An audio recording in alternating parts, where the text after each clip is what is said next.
Live from the high-definition studios at Fox Charlotte, this is Fox News Edge.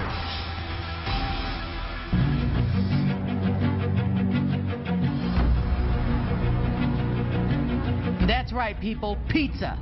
Pizza at the touch of a button. Nice. Thanks for joining us. I'm Ramona Holloway. And I'm Matt Harris. What this means is the delivery guy is on call 24/7. You don't even have to talk to anybody. It's life alert for munchies. Now, before you get all worked up about it, the magic is only happening in Dubai for now. The Red Tomato Pizza Company calls it the VIP fridge magnet. It's synced to Bluetooth and works with a smartphone.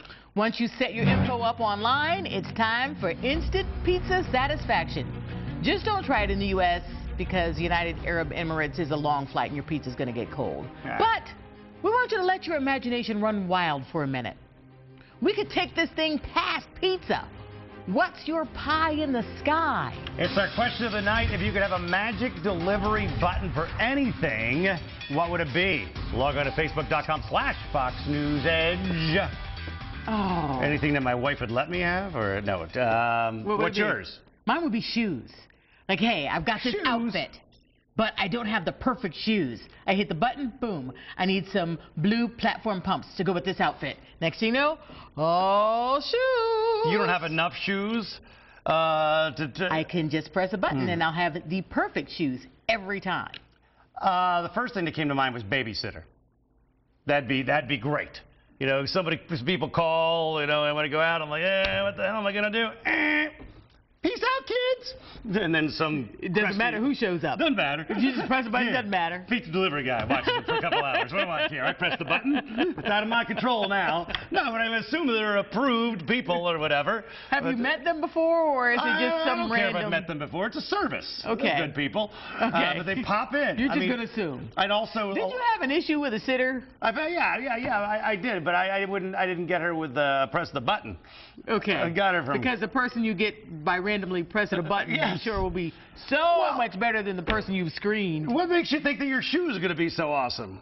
Their shoes. Well, okay. They're not taking care of my children. But there are nanny services and stuff that go through all the things. So the obvious ones are beer, babysitter, and boobies. The B's. Not boobies. I mean, my wife wouldn't allow that. But if she would. If she would, no, I wouldn't. She just turns her back. Right, exactly. I like a driver. How about that? Oh, that would be good. I'm drunk. And then they come get... It's called a cab, I guess. But wait a minute. It's called a cab. You're home. It's on your own refrigerator. Okay. Good point. I'm going to leave. I want to be... drive me to the mailbox. Okay. We've got lots of other things happening tonight. Bo's off, so producer Kathleen's got the info. 4 stories, 30 seconds each. This is Edge on the Clock. Russell Brand's teenage dream is costing him a pretty penny. TMZ is reporting he surrendered the $6.5 million mansion he bought with ex-wife Katy Perry. The comedian made no fuss about the divorce, claiming he wants to cut all ties with the pop princess. Do you respect him? Yes and no. I respect him for saying, you know what, I'm going to not make this ugly. You want the house? You got the house. I respect that, unlike my ex. However, it makes me wonder, what's wrong with that house?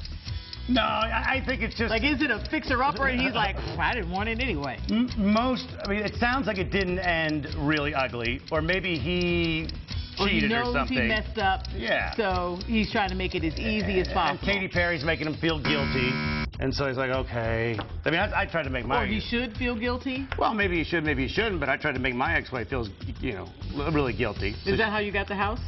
No, yeah, I got it. But I had to pay a big check for it. All right, Ramona called this one. Burger King pulled its commercial featuring Mary J. Blige. That's the one where she sings about chicken wraps. The queen of hip-hop and soul, crooning lyrics like crispy chicken and ranch dressing, didn't seem to connect with people.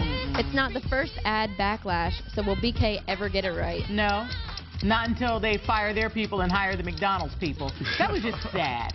I felt bad for Mary J. Blige. I heard she got $2 million. I feel $2 million. bad for it all. But her image just took a serious hit because of Burger King. But okay, if you're going to be mad at anybody, shouldn't you be more mad at Mary J. Blige for taking $2 million than Burger King for offering $2 million?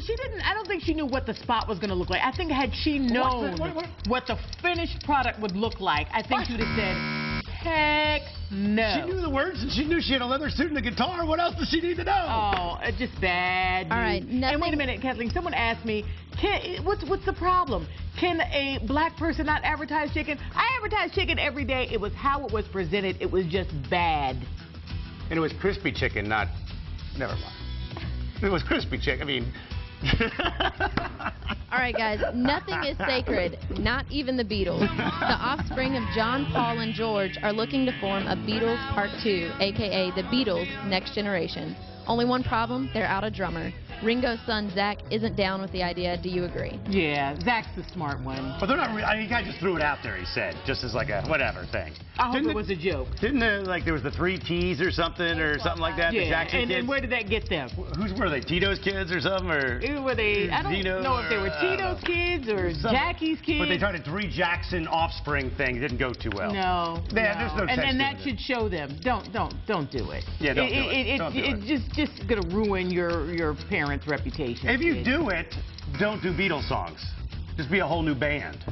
How about don't advertise yourself as the next generation of Beatles? I mean, yeah, just do like a whole new band. Just 'cause they're do good a band. musicians, Yeah. Okay, They guys, just happen to be related. a new study blames parents for turning kids into couch potatoes. Researchers say they aren't encouraging children, especially girls, to play outside. According to the study, only 51% of kids played outside with That's a parent ridiculous. at all. Are parents at fault? You know who I blame? I blame the media. Because the media, and I'm going to take credit for being a part of the media, we scare the heck out of parents. People Yeah, are afraid afraid to let their kids to play let their outside. children go outside. Yeah, it is. And people are absolutely afraid to let their kids go outside. They won't let them go out alone. And when at no time in history have kids been safer than they are right now. I know a story just happened, allegedly, whatever, that someone tried, but they didn't get away with them. Still, the odds are much greater that you'll fall off your bed and die, or you'll be in a car accident, but you don't sleep on the floor and not drive anywhere. Let your kids play outside. Yeah, give them a little vitamin D. Yeah. Coming up, younger women embracing the inner Mima. Why it's hip to be old. Inner Mima. Plus, the fray gets so up.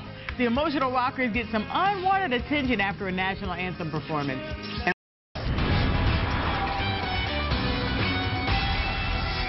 If the Edge had a magic button, we'd wish for world peace. Oh. Not really. Unless maybe Reese's Pieces or pizza were an option. Tim Mulliken is filling in for Robert Wilder. He made dreams come true at UNC Charlotte today. It's a Tuesday edition of Edge on the Street. If I had an instant button for instant delivery, it would have to be Mexican food because I can crave it at like 2 o'clock in the morning and there's never anything open at 2 o'clock in the morning for Mexican. So yeah, that would definitely be my answer. Anything in particular or just Mexican food? I like enchiladas best, but any Mexican food I'm down for, always. I'd love for someone to just do my dishes every time I press that button. Maybe music or something like that. Could be music, you know. If you feel the need to turn on music, bam, touch it, it's there. Well, if I could have a button to push, I would choose to have A's on all of my papers so I wouldn't have to do them. Child care services. I've got 3 daughters, 2, 4, and 8, and a button that I could press to get some child care. That would be nice. It would be that chocolate molten cake at Chili's because I'm obsessed with that thing, and if I had a easy button for it, I'd have it all the time. It would be for my trash, for me not to have to take my own trash out. I'd rather my trash just get up and walk itself to the trash can. Probably any kind of food because that'd be awesome to have any kind you wanted and be able to just get it instantly. So you just mean it automatically would just, whatever you're thinking of, it would push it over. Yeah, I mean, you just have to just say, like, this is what I wanted, and then just press it, and it would work. The gas would go down. Yes, I could fill up on little nothing. How about you just push the button and your tank's automatically full? That's it. That's it. My tank automatically full with the push button. I'm on board with that one. By the way, dude, there's a button that can give you music called the radio. I could just push a button and hear music. I wonder what that would be like. I'd have 2 more I thought of. Push a button and you got a drinking buddy.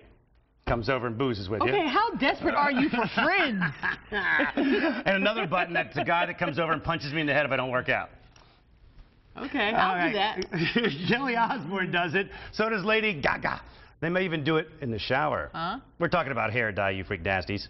Gray is the new black, and looking like an old pewter head is so in. It's sending trendy guys and gals looking for gray hair dye.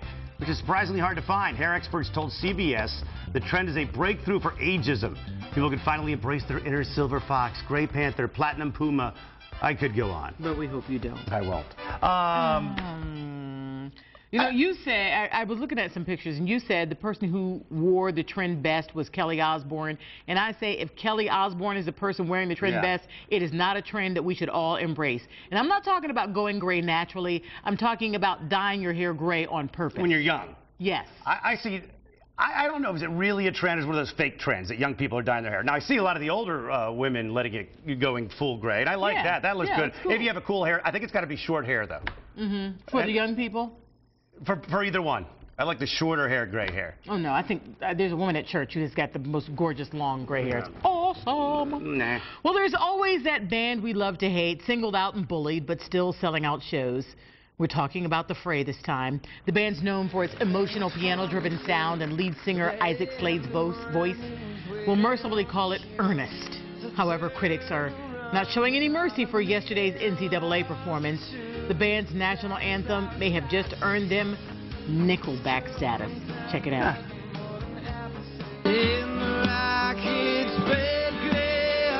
The bombs bursting in air gave proof through the night that our flag was still there.